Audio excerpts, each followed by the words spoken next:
Buat kalian menonton video ini, kalian menjadi orang pertama yang mengetahui alur cerita Boruto Time Skip, di mana cerita Boruto semakin mendebarkan dan tentunya sangat menarik untuk dinikmati. Di video ini, admin akan memberikan spoiler manga Boruto Chapter 4. Admin bersumberkan dari beberapa teori dan spekulasi, kemudian admin jadikan dalam bentuk cerita. Jika kalian belum menonton video sebelumnya, admin sarankan untuk tonton terlebih dahulu, agar kalian dapat memahami dan menikmati video ini. Jadi kalau begitu, langsung saja kita ke videonya, let's go. Cerita dimulai dari Eida yang mencurigai Sarada yang ingin tahu titik koordinat dimensi Gyuubi padahal dia tidak memiliki kekuatan karma untuk berpindah dimensi. Saat itu Eida berkata, "Jadi kau memiliki rencana yang sama dengan Kawaki, benar begitu ya Sarada? Aku rasa untuk mengetahui titik pasti koordinatnya, aku tidak bisa memberitahukan kepada kalian semua. Karena dimensi tersebut bukan berada di dunia yang kita pijak saat ini. Tapi tunggu. Ada sedikit yang mengganjal buatku dari pertanyaanmu Sarada. Jika Kawaki ingin pergi ke dimensi lain, maka dia bisa menggunakan karma sebagai objeknya. Lantas, bagaimana denganmu Sarada? Apakah kau memiliki kemampuan tersembunyi untuk dapat pergi ke suatu dimensi juga?" Saat mendengar itu, Sarada hendak menjawab pertanyaan dari Eida, tapi pada saat dia mau berbicara, tiba-tiba Mitsuki datang menghampiri mereka semua. Melihat kedatangan Mitsuki, Daimon menjawab, "Wah, ini sepertinya pertama kali rumah ini kedatangan tamu sebanyak ini, benar begitu bukan kakak? Tapi jika saja ada Boruto, aku rasa pertemuan ini semakin komplit." Melihat Mitsuki datang secara tiba-tiba, Kawaki berkata, "Sialan, ini tidak ada habisnya. Lagi dan lagi, sesuatu yang merepotkan bagiku datang tidak ada hentinya." Setelah Kawaki mengatakan itu di dalam hatinya, Mitsuki berkata kepada mereka semua, "Aku sudah lelah mencarimu Kawaki. Aku pikir kau pergi diculik oleh Boruto dan juga Code, jadi aku bersyukur kau baik-baik saja." Mendengar itu, Eida yang melihat Mitsuki berbicara di depan pintu, menyuruhnya untuk masuk ke dalam dan bergabung bersama mereka. Saat itu Eida berkata, "Semua baik-baik saja Mitsuki, tidak ada yang terluka, jadi bagaimana tugasmu? Apakah kau sudah berhasil menghentikan para Sumeaka itu?" Mendengar itu, Mitsuki menjawab, "Sebelum aku menjawab itu, mengapa di sini banyak sekali orang di rumah ini? Dan lagi, ada kau Sarada, bahkan Kawaki dan Sumire juga, ada apa yang terjadi sebenarnya di sini?" Mendengar itu, Kawaki marah dan berkata, "Jika kau datang untuk menanyai hal bodoh seperti itu, aku harap kau keluar dari sini Mitsuki. Kami sedang membicarakan sesuatu yang penting, dan kau datang mengganggu pembicaraan ini, dasar sialan. Berhentilah melakukanku seperti itu Mitsuki, berapa kali aku mengatakannya padamu?"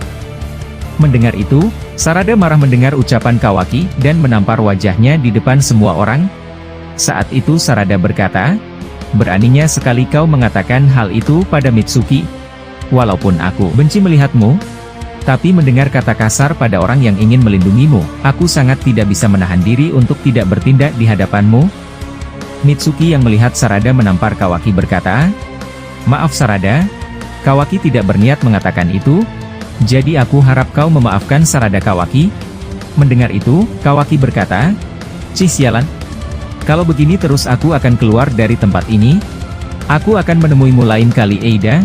Pembicaraan kita tadi aku anggap sudah selesai, jadi bermain-mainlah dengan mereka, aku tidak punya waktu untuk bertengkar seperti bocah dengan Uchiha satu itu." Mendengar kalimat dari Kawaki, Sarada marah. Sampai-sampai dia membangkitkan Sharingannya, dan membuat segel jurus. Melihat itu, Sumire mencoba menenangkan Sarada. Sumire berkata, "Hentikan itu Sarada, kau tidak boleh terbawa emosi yang menguasai dirimu. Itu akan menjadi hal yang buruk jika kau melakukan itu." Kawaki, yang melihat Sarada ingin mencoba menyerangnya berkata, "Tenanglah Sarada, aku juga ingin melakukan hal yang sama denganmu. Seperti yang aku bilang sebelumnya, kita tidak bisa saling membunuh selagi di dalam desa, jadi bersabarlah." Mendengar kalimat itu dari Kawaki, Daimon bereaksi dan menjawab, "Wah, ternyata hubungan kalian berdua sudah separah itu ya.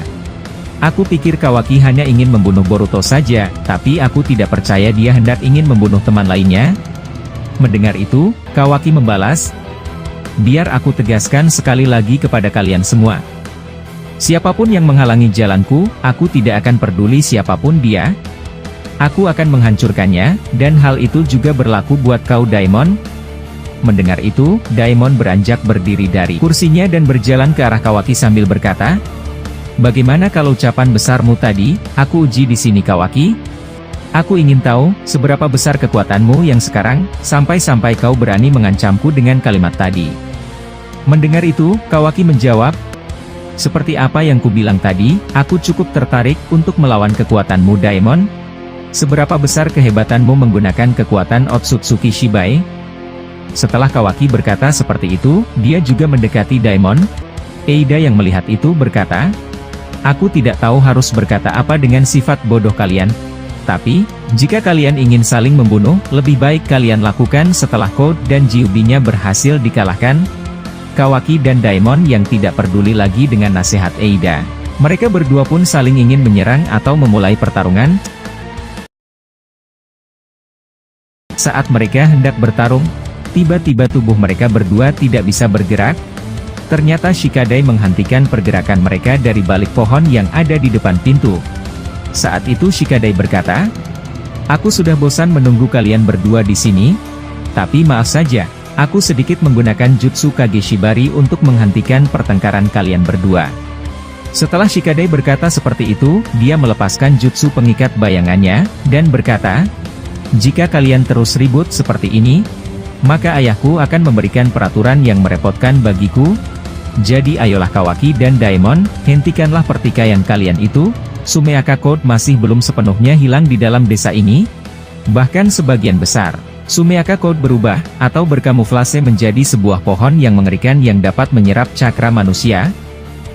Mendengar itu, Daimon menjawab, "Beraninya sekali kau. Tapi baiklah, aku rasa kita harus mencari waktu lain Kawaki untuk saling bertarung.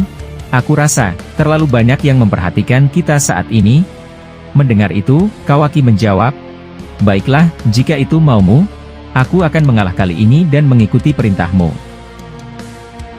Kembali di sisi lain, Shikamaru yang sedang berbicara serius dengan petinggi desa berkata, "Aku rasa, ini akan semakin dekat waktunya. Dari apa yang shinobi lain sampaikan padaku, Code sudah tidak berdaya di tangan Boruto.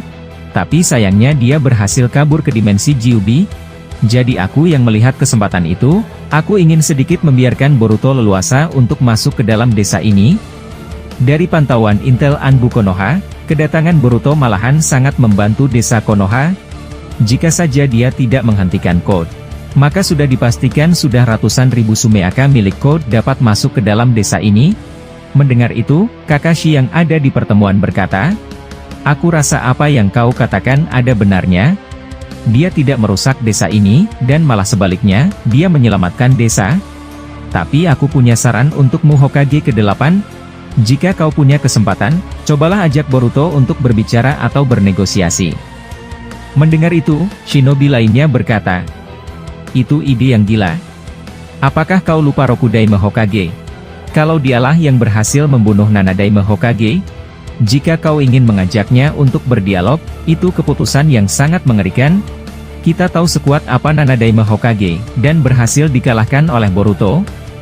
Bahkan kita tidak tahu sampai sekarang di mana jasad asli dari Nanadaime Hokage beserta istrinya."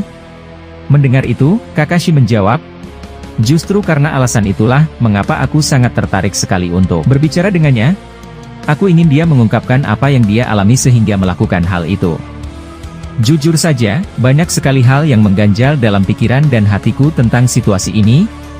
Bagaimana mungkin, Boruto yang sudah membunuh Nanadaime Hokage kesayangannya, datang selama 3 tahun setelah kabur dari pengejaran Shinobi Konoha, dan menyelamatkan desa dari ancaman Code? Bukankah itu sedikit aneh? Jika saja dia jahat seperti yang diucapkan, seharusnya dia tidak perlu melakukan apapun saat desa ini hancur diserang Code. Dan juga aku rasa Shikamaru mengerti apa yang kumaksud ini, karena ada sesuatu yang masih belum kita ketahui lewat mulut Boruto sendiri."